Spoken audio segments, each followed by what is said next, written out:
Here's to anyone who's ever looked up. The airheads. And the space cases. Live long and prosper. The flight fanatics. The armchair astronauts. And the casually curious. Here's to those who know the thrust in newtons of a Pratt & Whitney J75 turbojet engine. And those who silently ask, what's keeping this thing in the air? Here's to those who can list the name, mission history, and favorite breakfast of every Mercury astronaut. And those who've ever searched for, how does a toilet work in space? Here's to the people who knew a P-38 Lightning from a P-51 Mustang. And the people who thought those were the names of cars. Those captivated by the miracle of flight. And those who are just happy to make their flight. So whatever captures your curiosity, we choose to go to the moon, or propels you to new heights. When it comes to the sky, there's space for all of us.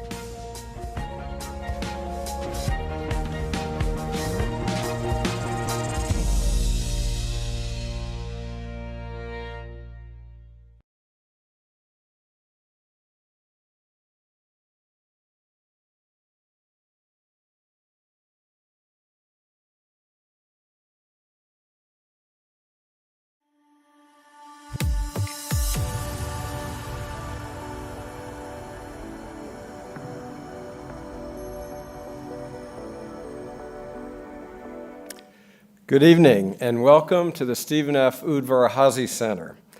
I'm Chris Brown and have the privilege of serving as the John and Adrian Mars Director of the Smithsonian's National Air and Space Museum.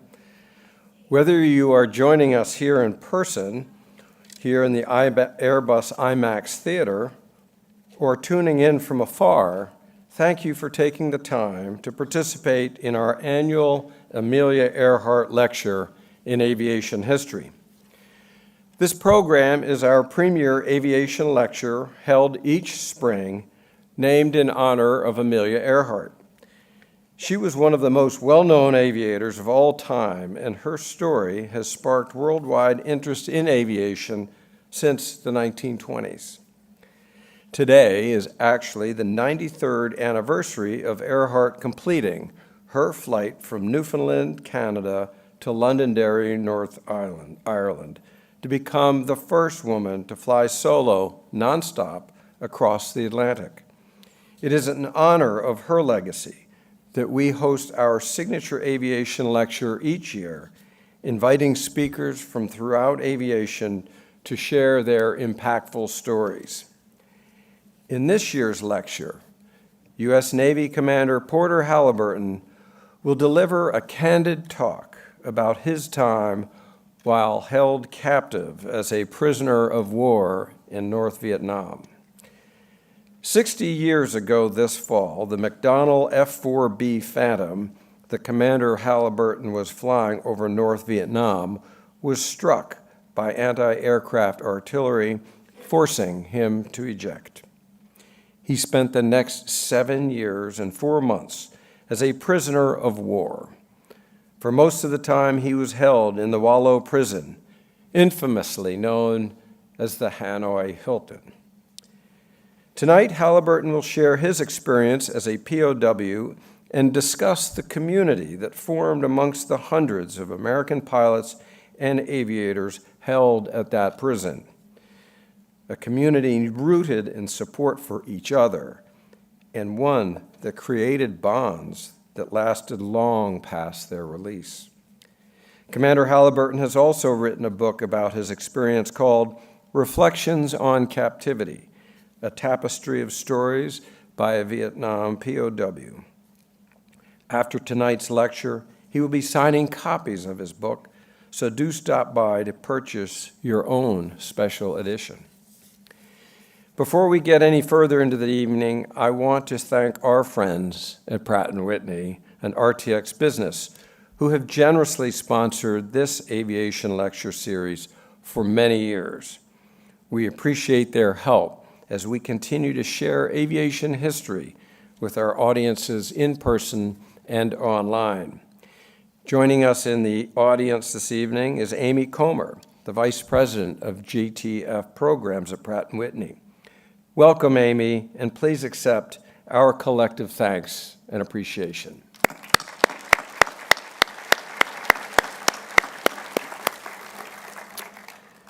And with that, I'd like to turn over to our Aeronautics Curator, Dr. Michael Hankins, to introduce Commander Halyburton in more detail. Michael.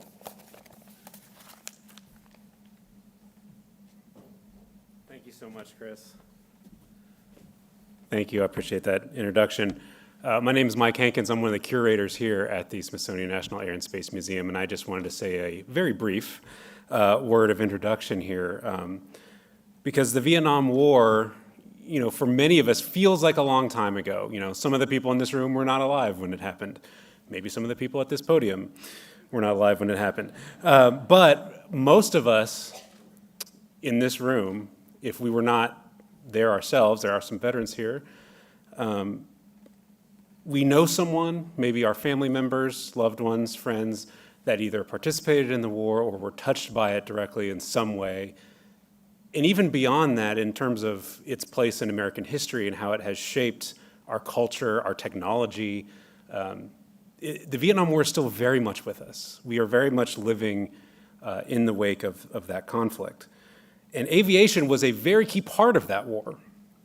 All the military services of the United States used aircraft for almost any conceivable mission that you could think of an airplane doing: air-to-air combat, ground attack, transportation. If you can think of an airplane doing a mission, it probably did it in some way or form in the Vietnam War. Flying over North Vietnam specifically was a lot more dangerous. It was one of the most dangerous things you could do in an aircraft in Southeast Asia. What was happening there was those strategic bombing missions against key targets in North Vietnam. And the F-4 Phantom, aside from being one of the best looking planes ever, was one of the major workhorses of those efforts. It was the most, for the time, advanced, sophisticated aircraft in the American inventory. It was high-tech. It had incredibly advanced electronics and avionics systems and radar systems and new weapons, new types of missiles that made it really special. However, North Vietnam at the time also had one of the most advanced and deadly air defense networks that existed in the world at that time. Radar-guided missiles, guns, anti-aircraft artillery, enemy fighter jets, dense radar and communications networks. North Vietnam was a very dangerous place to fly. It was a very dense electronic battlefield that was very difficult for aircraft, to put it mildly. In fact, if you look just at fixed wing, so airplanes, not counting helicopters or drones or something like that, just airplanes, the United States lost over 3,300 fixed-wing aircraft during the entire war. Many of the air crews in those aircraft were killed.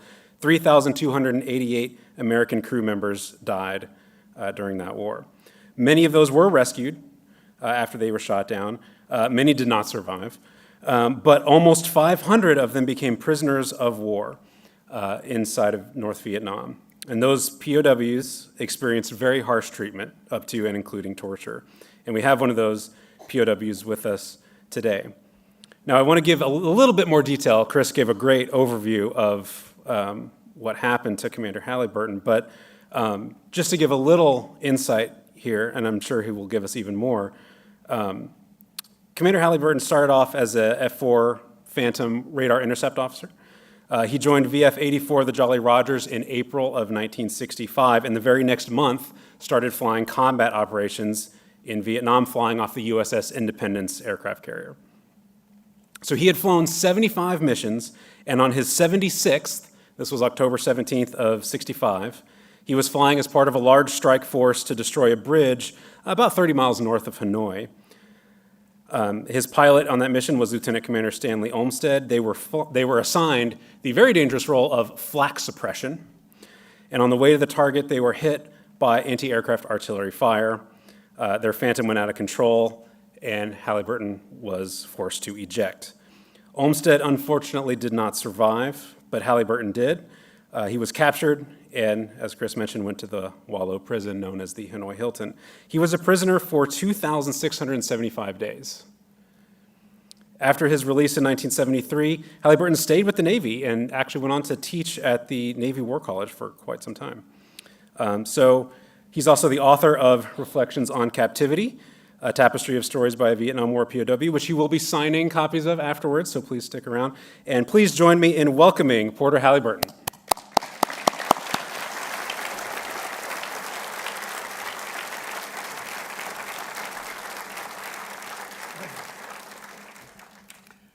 Thank you, Michael and Chris and everybody here at the Air and Space Museum. You've been so welcoming and helpful here, and I'm honored to be here to give this important lecture about Amelia Earhart, who I've always wondered, well, whatever happened to her anyway? I don't think we know. And so I want to, first of all, recognize my wife of 62 years, Marty, who I would not be here without her guidance and her love and everything else. And so what I want to do is I want to go through a series of slides rather quickly to give you a background of some of the environment that we were in before I talk about how we reacted to that environment, because that's what's important about talking about an experience like this. It's not so much what happened, it's important what you did in reaction to it, the choices that you made in doing that. And so I want to go through these slides. Whoops. Help.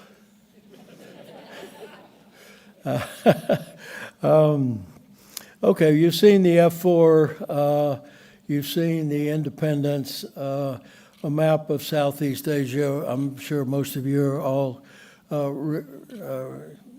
familiar with that. And we were fighting north against south. We flew Dixie Station in the south and Yankee Station in the north, missions against Vietnam. And that you've seen this. This is my pilot, Stan Olmstead, who was killed. He was the finest pilot in our squadron. I wound up, after being shot down, in a small village in what we called the Hanoi Hilton, Hỏa Lò prison, built by the French during their colonial period. There are quite a few different areas there. That circled red one is one that we called Heartbreak Hotel. And this is my first accommodation here in the Hanoi Hilton in Heartbreak Hotel. You can see it's pretty sparse. And I was to go from here to many other places. I was in at least 5 other prisons other than the Hanoi Hilton. I want to introduce you to Mike McGrath, who was there for 6 years, a wonderful artist, and he drew scenes of life in our prison. And I have permission to show you a couple of those. This one I show you as punishment. This is just one example of punishment, which you could endure punishment. This one is torture. You could not endure this for long. So I'll show you those because I'll be talking about those two kinds of things later on. I spent time with a man named Fred Cherry, Air Force Major. I'll talk more about Fred as we go along, but Jim Hirsch wrote a book about our time together called Two Souls Indivisible. And so I'm going to talk about several events in Vietnam that had dramatic change on the way we were treated. And the Hanoi March was one of them. We bombed, this is in the summer of '66. At that time, there were almost exactly 100 POWs. and 50 of us marched through the streets of Hanoi, handcuffed together. It looks pretty peaceful right here, but it got way out of hand, and it was one of the very few times that I feared for my life because the crowd got out of hand. Anyway, this was a seminal event. So these are the three top leaders that I looked up to the most. Lieutenant Colonel Robbie Reisner, Air Force, flew in World War II. He was an ace in Korea. His picture appeared on the cover of Life magazine right before he was shot down. The Vietnamese said, aside from capturing McNamara, we're more overjoyed to get you than anybody else. And then James Bond Stockdale, who was a senior naval officer, and Jerry Denton, Commander Jerry Denton, who was in Stockdale's class at the Naval Academy. I'm sure you're all familiar with Jerry Denton blinking torture in a session. So these were the three senior leaders that really made a huge difference. I'll talk about communications as we go along, and this is the method, the basis of our communications network, the tap code. You tap the row number and then the column number, and you have a cell in that matrix which identifies a letter, and so then you can spell things. As simple as that. And so I didn't communicate with my family for 5 years. And after 5 years, I got in the mail this picture of Marty, my wife, and a daughter, Dabney, that I had not seen since she was 5 days old. And so this is another event that changed a lot for me. Well, not too many people have their own tombstone, but I do, and people ask about it, and I say, well, it's great to be able to look down on the damn thing rather than up, you know. So that's another story. And so I want to talk about things that, to me, are lasting and are important to our survival, and some things that are still very important to me in my everyday life today. And, you know, you've seen something about, and have heard of something about the way we were treated and things that were done to us, and the fact that we could not communicate with our families, we could not communicate with each other. We had very strict regulations that were expressed in what the Vietnamese called camp regulations. And so we are living in that environment, a very alien environment. We're trying to make adjustments. We're trying to figure out how to live in this situation. We are also living by the U.S. Military Code of Conduct, which tells us how to behave, our responsibilities, and what to do and not to do. And so it's this environment that was quite difficult in the very beginning. And so I learned two very, very important lessons, and I want to talk about both of them. The first one occurred at the very beginning of my experience. The second one appeared at the very end, and so I'll talk about them in that order. And so I'm trying very hard to stick to the code of conduct, to not tell them anything except name, rank, service number, and date of birth. And after a couple of weeks of that, expending life in leg irons, you saw them in the cell that were built in, beatings and threats and all kinds of things to coerce POWs to talk. And finally, the Vietnamese said, if you continue to refuse to talk to us, we'll move you to a worse place. Well, you saw the place that I was in. I had never been in a place worse than that. I couldn't imagine a place worse than that. If you talk to us, we'll move you to a better place. Well, okay, that sounds good, but I'm not caving in. So I chose not to talk to them, and I moved to a worse place.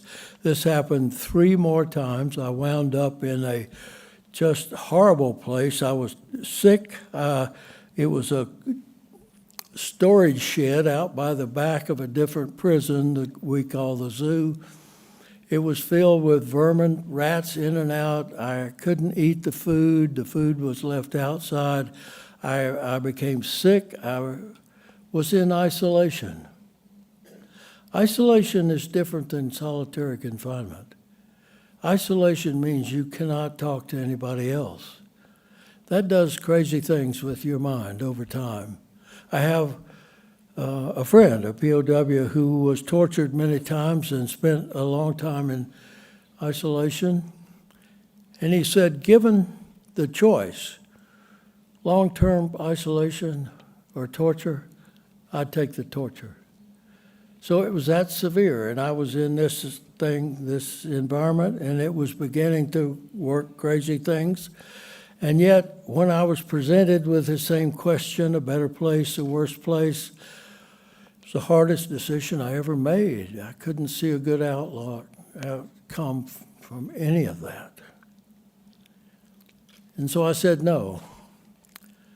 And I was blindfolded, moved up to another cell block.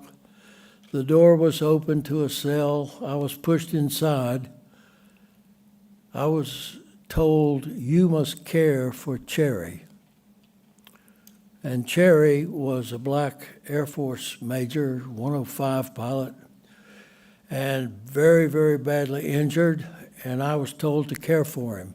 They must have thought that putting a young southern white boy in with a black and told to care for him would be the worst thing. Plus, he was Air Force. Of course, it was the best thing. It was the best thing, and I'll tell you why. It was because I had been concerned with very few things up until that point. 1 was survival, 2 was staying healthy, 3 was doing my duty, sticking to the code, doing the best that I could. That was about it. And now I had something very important to do that lay outside of my own concerns. I was given the responsibility, the task, to try and help this man survive. And so the Jim Hirsch book, Two Souls, goes into great detail about our time together. Fred and I were together for 8 months, and we became great friends. He said I saved his life, and he certainly saved me in the way that my attitude about captivity changed. I now realize that it was not going to be a short-term thing, that we had things to do, that we had to take care of each other, we had to respect each other, we had to understand each other, all of these things. And so my life was very different after Fred Cherry. I'll talk about that later. And so in this process is when I learned this first lesson. We all know this lesson. You all know that you have free will, that you can make choices about what to do and not to do. And those choices, the quality of those choices determines the quality of your life. But until this kind of thing is hammered into you in this way, it does not become a real thing. And so the realization that the Vietnamese, as you saw in the drawings by Mike, could take away every freedom that you had. You could not do anything except for one thing, and that's make a choice, how you are going to react to that circumstance. And so this lesson of your free will, of making choices, was one of the thing that got me personally and many others through this experience. If you read Viktor Frankl, Man's Search for Meaning, he talks about that in detail. I had never read that, but in reading it after, I said, this explains everything. You know, you learn the most about life, about leading a meaningful life through suffering. And here we were suffering together. And so doing it together was so important. So that was the first really important lesson. So I want to now talk about what I would say were the important aspects of our captivity. And the first of them I've talked about a little bit was leadership. We were very, very fortunate in having the great leaders that we had. And it wasn't just Reisner and Stockdale and Denton and many others at the top level. It was at the middle level. It was at the bottom.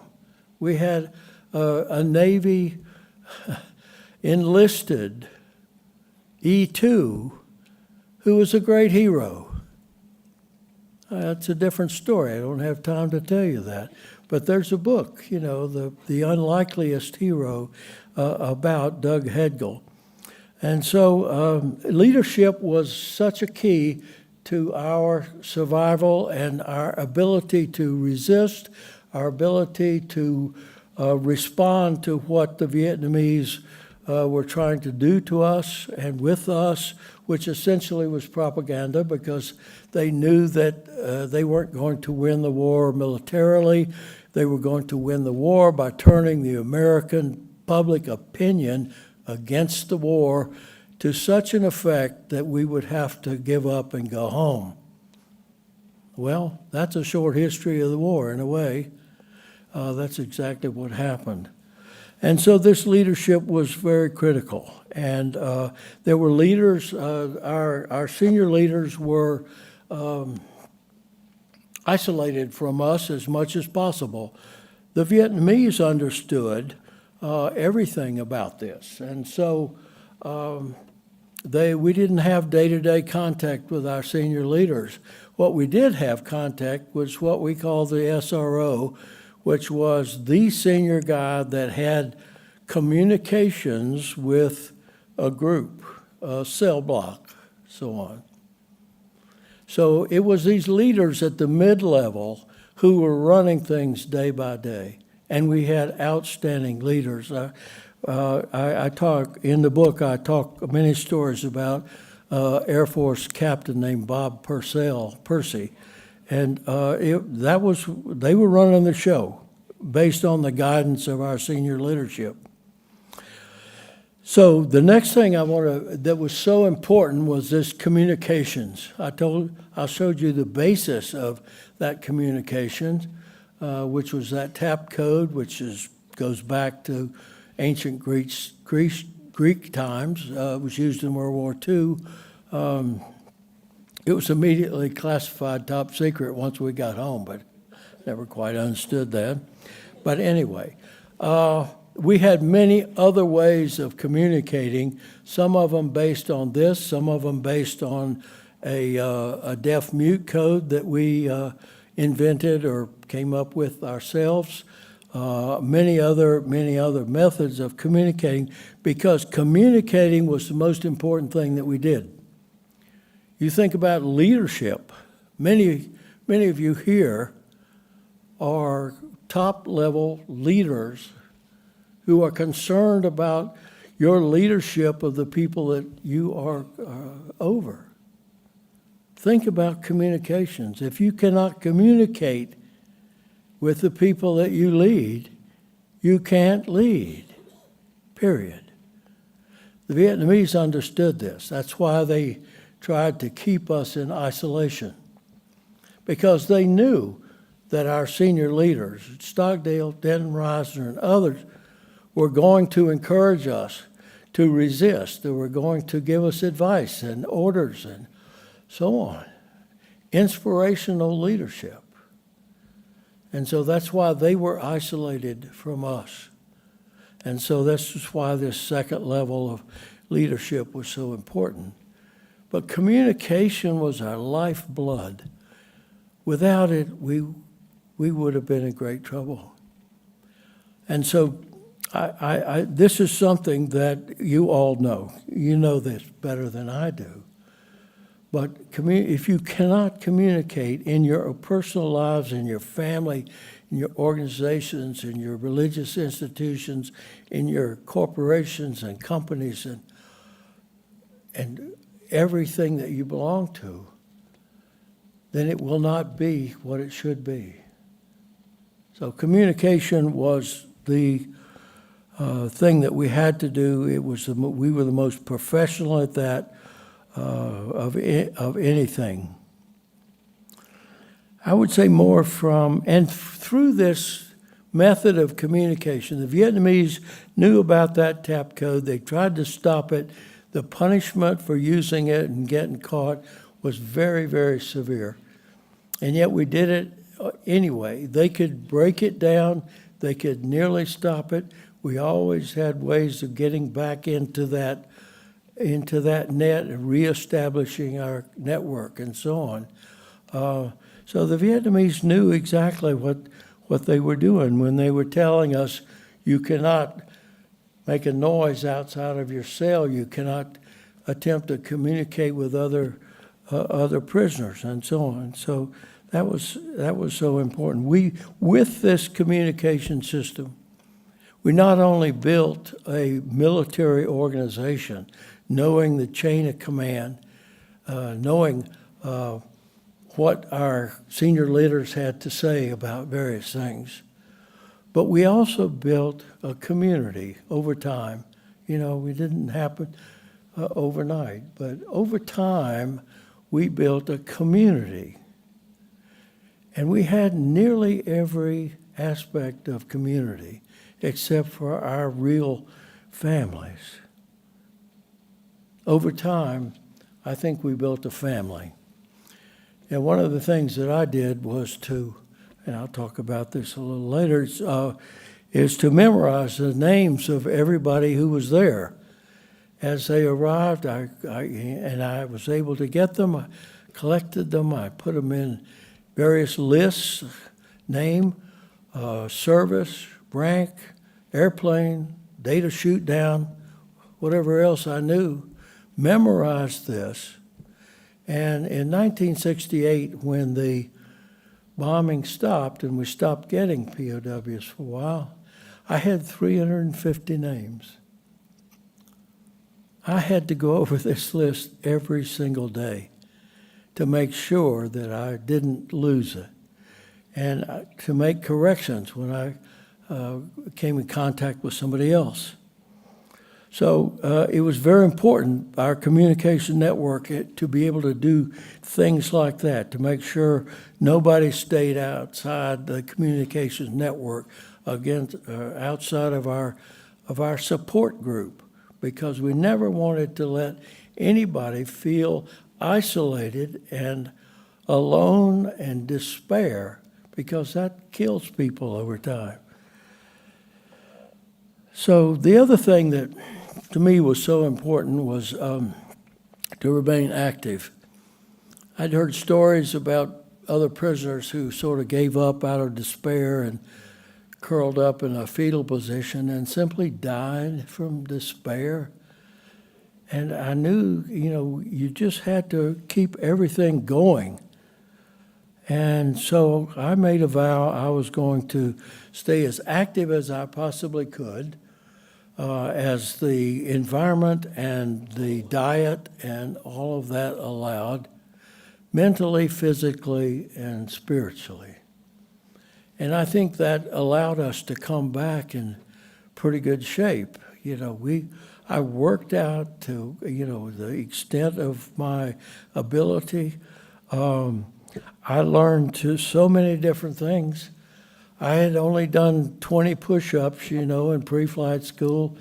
So I worked up to do 100 push-ups. My friend Irv Williams, we had a little contest. He was in the push-up contest. He did 2,225 push-ups if you can imagine that. I can because I counted every one of them. I was in the deep knee bend contest. I worked up to it, but I did 6,000 deep knee bends without stopping, and I lost. I could tell you why I lost, but it was, we had things like that. I learned to walk on my hands. I could walk across this stage on my hands. I had a friend who could not only do a handstand and walk on his hands, he could do a vertical push-up. That means you're doing a handstand, you lower down, touch your nose, push back up. He could do 10 of those. Absolutely amazing.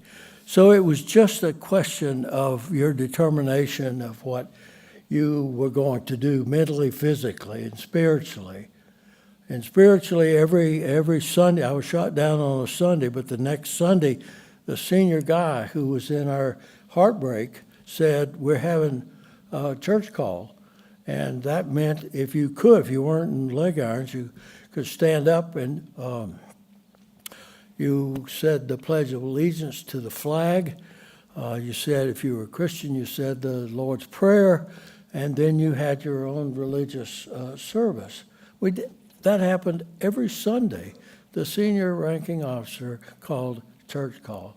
And over time, church services became quite elaborate.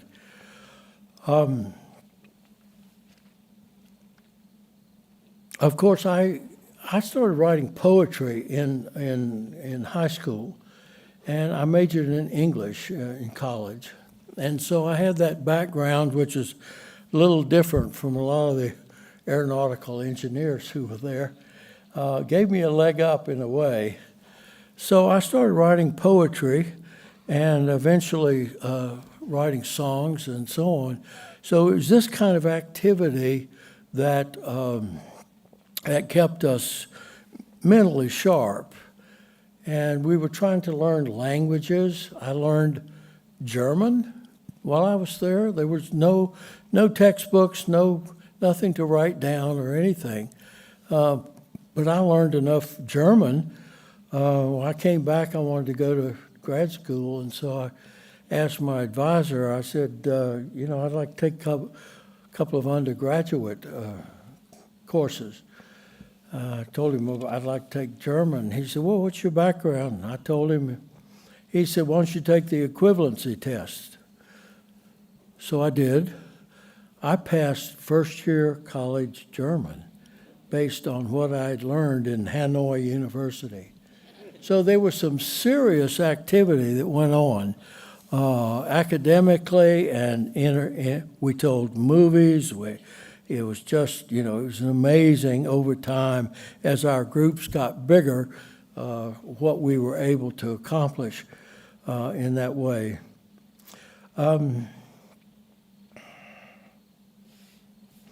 There were changes, I've mentioned, there were changes in our environment, there were changes in things that happened that changed things for me personally, and things that changed for our whole environment. The first one, I think, was when I moved in with Fred Cherry and was given this responsibility to care for him. That was a life-changing thing. Fred Cherry and I became lifelong friends up until he died in 2016, at the age of 87. He was one incredible human being, and I was so privileged to be able to help him to survive. I showed the Hanoi March, and that was a result of our bombing POL storage inside of Hanoi. And that really got their attention, and they decided to take it out on us and make a display. They threatened to put us on trial for war crimes and to execute us. President Johnson said they made this threat, worldwide, in parading us through the streets of Hanoi. We nearly died there. because the crowd got out of hand. And Johnson said, you know, if you do that, I'm sending the B-52s to level Hanoi. So they didn't put us on trial, but the policy towards us changed dramatically. Prior to that, we'd had lots of punishment, harsh conditions, but torture was only used sporadically for punishment. But now it was going to be used to extract the information and the written documents that they had been unable to get without torture. So this was an entirely different environment, dealing with the reality of torture and how do you continue to remain true to the spirit of the code of conduct, to the idea that you're never going to give them anything useful against our country or our families or anything. And so this was a very, very difficult period of time, but one in which we learned more about ourselves during this process of how do you deal with not only being tortured, but being broken. And dealing with the fact that you were broken was something that was very difficult. So that ushered in a period of 4 years in which it was pretty tough times. But finally, the Vietnamese realized that the way they were treating us, the word got out about torture, the public opinion turned against them for that. They realized that, and so Ho Chi Minh died in late '69, and so they took that opportunity to change our treatment. And they quit torturing us. They gave us better food. That's when I got letters from Marty. We began to correspond, get packages, and so on. Things got a lot better. In the middle of that, though, we had the Sante raid, attempt to rescue a prison. There was nobody there. They had been moved out, but it gave us a huge morale boost that our country was willing to come and try and get us out. And so that was another big change. Well, the other thing for me personally was the knowledge that I had been dead. I found out a year and a half after I'd been there that I had been declared killed in action. A guy off my ship had come in, and he said, "Oh, by the way, I'm glad to see you're here, but you've been dead." Well, you can imagine, because uncertainty is one of the hardest things to deal with. If you know something for a fact, then you can deal with it. If there's uncertainty, it's much more difficult. So you can imagine on Marty's part, because she found out that I was alive about the same time I found out I was dead. So we both had to deal with our own uncertainty. Yeah.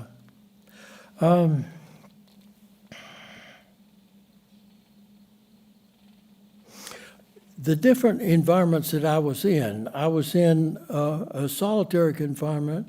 I was in isolation, solitary confinement. I lived with one other guy for years, not the same guy, Fred Cherry and others. And then I moved in with this group of 9 of us. That was a miraculous change, to have 9 people that you could talk to, that you could learn from, that gave you a sort of a sense of strength in numbers rather than just being alone in that. And so, and then eventually, towards the end, there were groups of 20 to 40, which again changed the environment of our captivity. So there were those changes that made such a difference. The last lesson that I learned it was towards the very end when we knew we were going home. We were talking about how it was going to, what we were going to do. I was looking at that picture of Marty and Dabney. That was what I was so concerned about, getting home to them.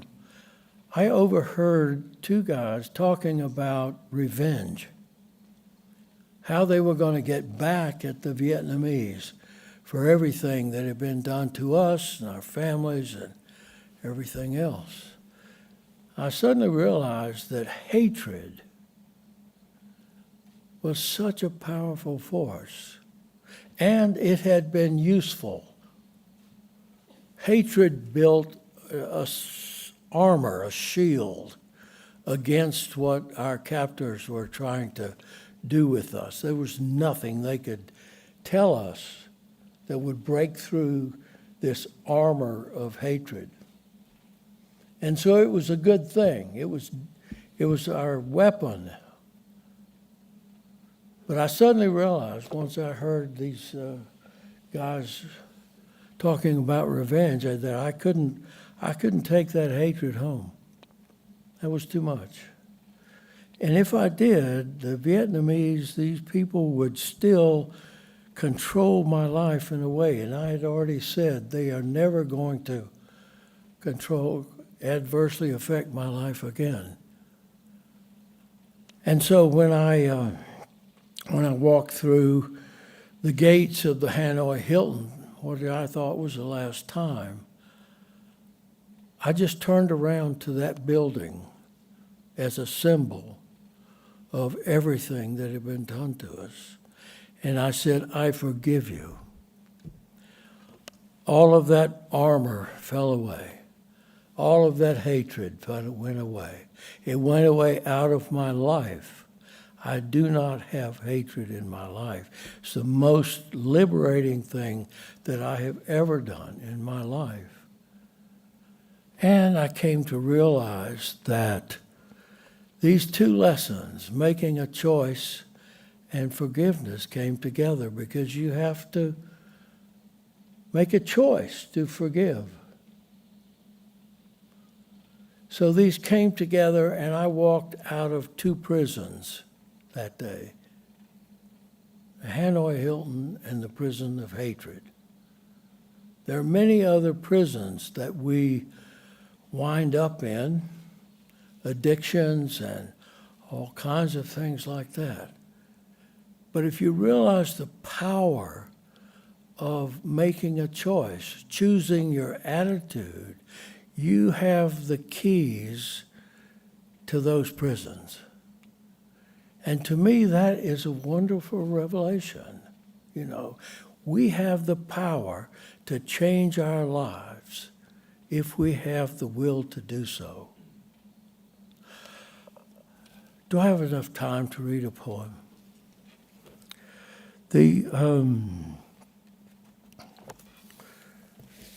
I wrote a lot of poems while I was in jail, and this one, the Reflections on Captivity, is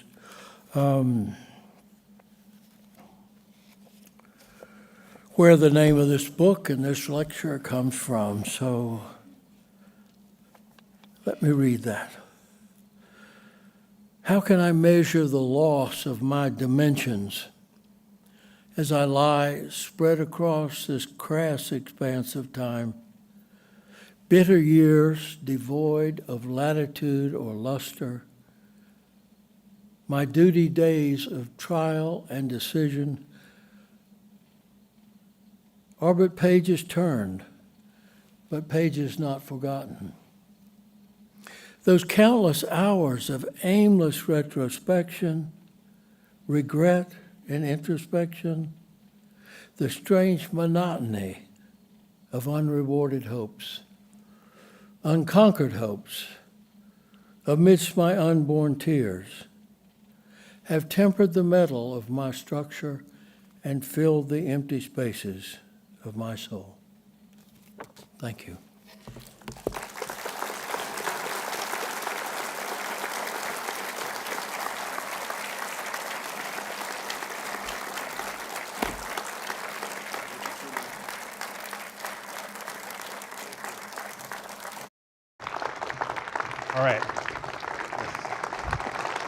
Thank you. Thank you. Thank you.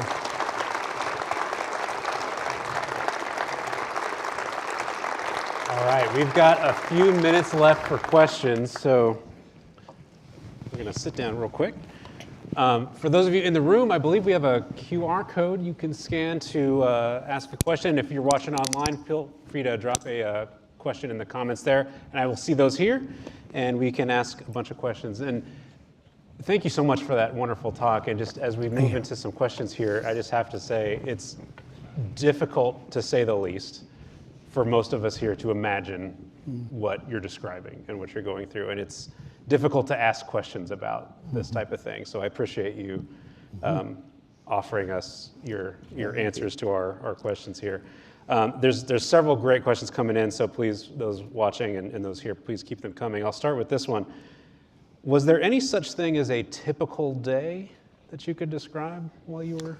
Well, I guess at these various times when I was living alone or with one other, you could say there was a typical day.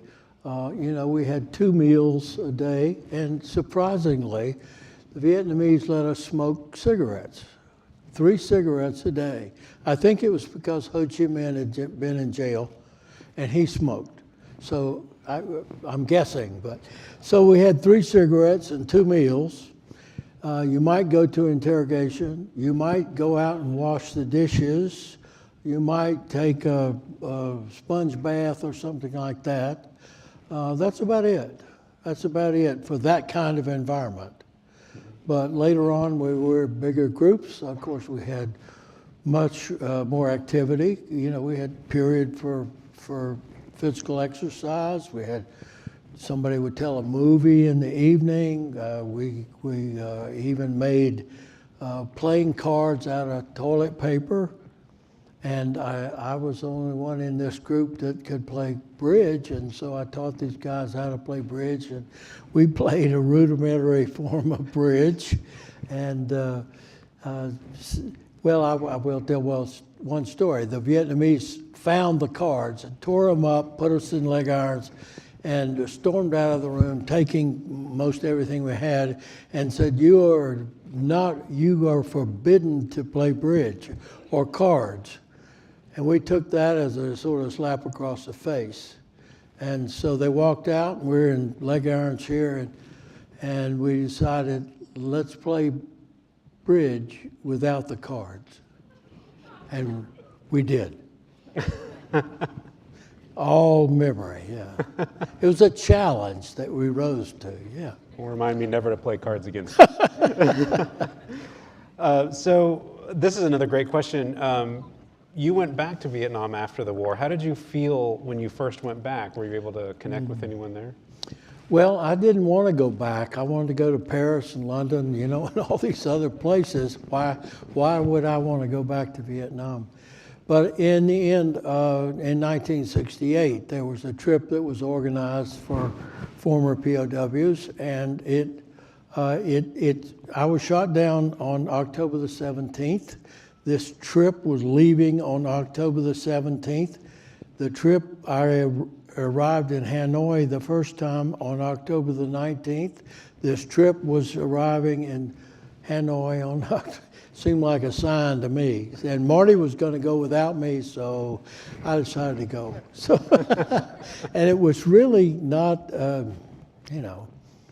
I tried to find the crash site where Stan died. But aside from that, it was really just to see the place, I'd seen a lot of it from the air and from the inside of some buildings, but nothing else. And so it was really as a tourist. And we were absolutely amazed at the reception that we had from the Vietnamese people, North Vietnamese people. They, U.S. #1. Amazing. Wow. Well, kind of a similar question, but further back in time, when you were there the first time, did you meet any Vietnamese people or soldiers that showed you compassion or were nice to you while you were a prisoner? I've been asked that question a lot. I've thought about it. I can only think of 2 instances. I'll only tell you about one. And that was, I was caring for Fred Cherry. He's in this cast with his arm out like this, and I could give him a sponge bath. I could do lots of things for him, but his fingernails got really long and dirty and all that. I could take care of mine by chewing them off or rubbing them on this concrete. The one thing I was not going to do for Fred was chew off his fingernails. So we had this turnkey, and I pointed him, and I said, can you do? And damn if he didn't go get some clippers and allowed me to cut Fred's fingernails, toenails, and all of that. Wow. That's about it. Well, again, please keep these questions. There's a lot of really good questions coming in here, so please keep them coming. What got you into writing poetry, and what related to that is the greatest challenge, you would say, of the writing of your work? Well, I was in the 11th grade. I had this absolutely amazing English teacher named Bill Goldfinch, and he was unlike any other 11th grade teacher. And he so inspired us to do so many things. And we were talking about Dylan Thomas. Dylan Thomas had recently died from alcoholism and everything. And I was touched by that. And I wrote a poem on the death of Dylan Thomas. And he thought it was good enough, and he encouraged me. And so I enjoyed doing it, and I continued to write poetry through high school and college, and so I was, it was something to do, while I was there. Most of them to try and explain how I felt about our circumstances, like, reflections on Captivity. Yeah. There's a great question here about communication, kind of related, is how often were you physically in the same space with the other prisoners or cells next to each other? Can you maybe tell us a little bit more about how that communication worked? Well, if you were, you're in one cell and somebody else is in another cell, the way you communicated was tapping on the wall. And so that was like, a two-way conversation, a phone conversation. And when you wanted to talk, you used a very American thing to make the phone ring. And the answer, of course, was 2 bits. And so that's how you started the conversation. And if there was a guard coming or something, you use your elbow to thump against the wall, saying, danger, assume an innocent position. And so then whatever message you were passing to the senior officer, maybe went from that wall to another wall to another wall, and maybe from there, from that building to another building. And you would use the same numbers 1 to 5. If you could take a piece of straw or paper and you could stick it out under your door and you knew somebody else was watching it in another cell, you could, stick it in and out in a rhythm, numbers, send code. That's how we did that. And then finally, we realized any way you could send numbers, either visually or audio, you could send this code. And so we did that. And I mentioned we had a deaf-mute code that we could use as well. So it all depended on the environment, what kind of group you were in. Towards the end, we were groups of 40. We had daily communications where we were communicating vast amounts of information, educational materials, and all kinds of things, yeah. And did the North Vietnamese break the code? Did they understand what was going on? They knew the tap code. They knew it when they heard it. They would sometimes listen on the wall to see if you were doing that. Sometimes come in and tap on the wall. That's why this shaving a haircut was so important. Because if you didn't hear shaving a haircut, you didn't respond. Yeah. They could damage our network, but they never broke it entirely. Yeah. There's several interesting questions coming in about how you were able to reintegrate kind of into normal life, and I want to ask you this question in particular, coming from and thank you for whoever wrote this question. As a veteran who struggles with PTSD and depression daily, how have you coped and continued to cope through your life after release? I don't really think that I had PTSD. I think we had processed so much of our experience beforehand, and we had shared so much that I think it was therapeutic. And when we came back, the problem was to catch up. We had gotten virtually no news except stuff about the bad things that were going on in the war. And so there was so much that we needed to catch up with. And the Navy particularly, was very good about that. And Reader's Digest even published this special edition called While You Were Gone, about the major events that had happened while we were gone. But I'll tell you one story that we heard about the assassination of JFK and Martin Luther King within hours of the occurrence. Wow. We found out about landing on the moon through a slip-up in their propaganda broadcast that said it doesn't take a Neil Armstrong looking from the face of the moon to tell that the U.S. is losing the war in Vietnam. Neil Armstrong, okay. And then some very clever wife in a package that we got later had scooped up a handful of sugar packs that on the back side had shots of the moon landing. Threw them in the package, and the Vietnamese never looked at them. So we got that too, yeah. Oh, that's fantastic. Here's a question. You were kind of telling me about some of this before we were started this evening, but I'll ask this. Do you ever get to reunite with your fellow captives? Yes, I think we did that. We had what we call a listserv, meaning you could go up and put up messages that everybody would see, respond to, and so on. And that worked for quite a few years until the guy that ran the thing died and left the passcode. so our listserv died. But yes, we've had reunions. We had big reunions every 2 years, sometimes smaller reunions every year. So yeah, we stay in touch. And I got a notification from Mike McGrath, who drew the pictures for it. He's our historian, and he said, right now there were 664 POWs. He said 332 are still alive, meaning 332 have died. So about half of us are still alive. And we get notifications of things, but it's not the same kind of back and forth, yeah. I'm not sure how we're doing on time. I think we have time for a couple more. I want to ask you one. This comes from me.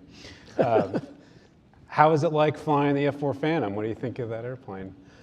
At the time, I thought the F-4 was the most exciting airplane, ever been built, aside from the 104, which didn't do much except really go fast, But anyway, the F-4 I thought was just the most.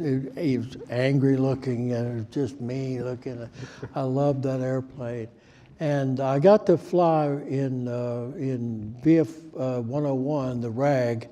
I got to actually fly a Model A, which had controls in the back seat, at Mach 2.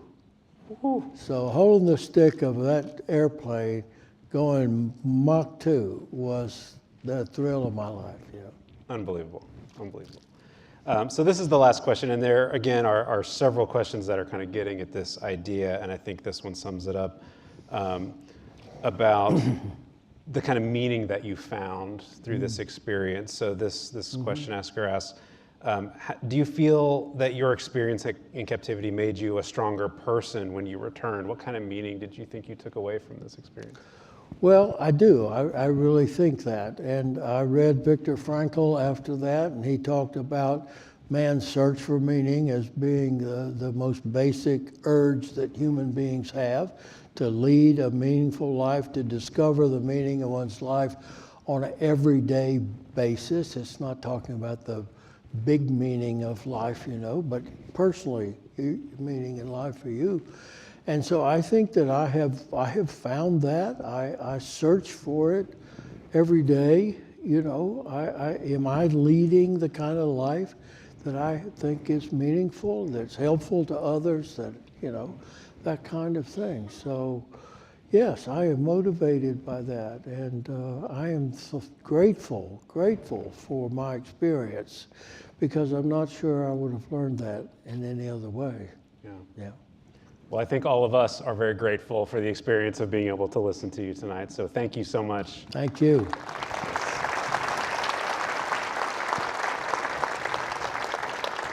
All right, yes.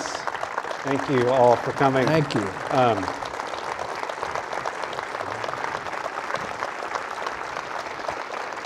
Thank you. All right, I want to thank Pratt & Whitney and RTX Business so much for their continued support of this lecture and the many other lectures that they support for us here. Please stick around if you would like, because we are doing that book signing on the mezzanine out by the bookstore, so stick around for that. And thank all of you so much for joining us tonight. You make all these things possible. Thank you so much, and we'll see you next time. All right.